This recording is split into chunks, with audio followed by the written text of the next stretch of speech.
Менің бұл видеом автокредитование бойынша машинаны алып, оны үшінші тұлғаға арендаға беріп қоятын адамдарға арналады. Сіздерден үлкен өтініш. Арендаға берген адаммен міндетті түрде келісім шартқа отырыңыздар. Яғни бұл құжаттың түрі договор аренды деп айтылады. Яғни бұл құжат бойынша сіз арендаға машинаны кімге, қандай уақытқа, қандай суммаға беріп жатсыз, соның барлығы жаңағы құжатта анықталып жазылады.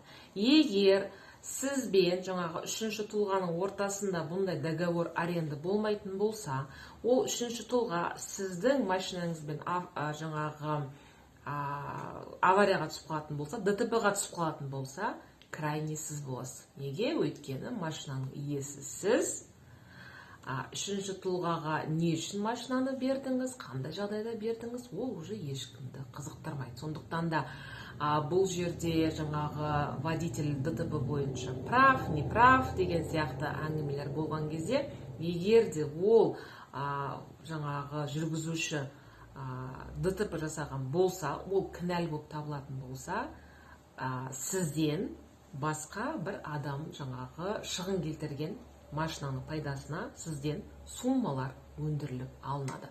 Барлық нәрсені бұл жерде страховка шешеді деп ойлау қате пікір.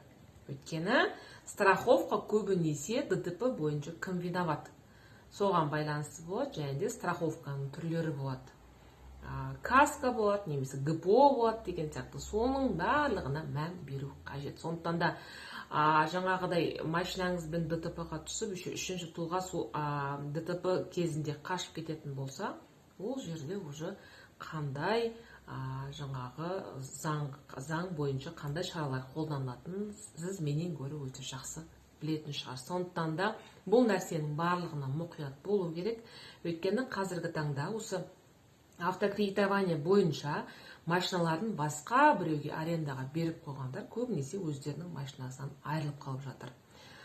Машинасын таппайды, білмейді, кімге бергені есінде жоқ, нақты қолында ешқандай құжат жоқ, РОВД-ға барып заявление жазады, ол РОВД ештеңе жасамайды деген сияқты. Сондықтан да бұндай нәрселердің барлығына өте мұқият болып заңгерден консультация алған дұрыс. Міндетті түрде менің парақшама жазылып қойыңыздар, өйткені бұл жерде несиеге қатысты пайдалы ақпарат өте көп.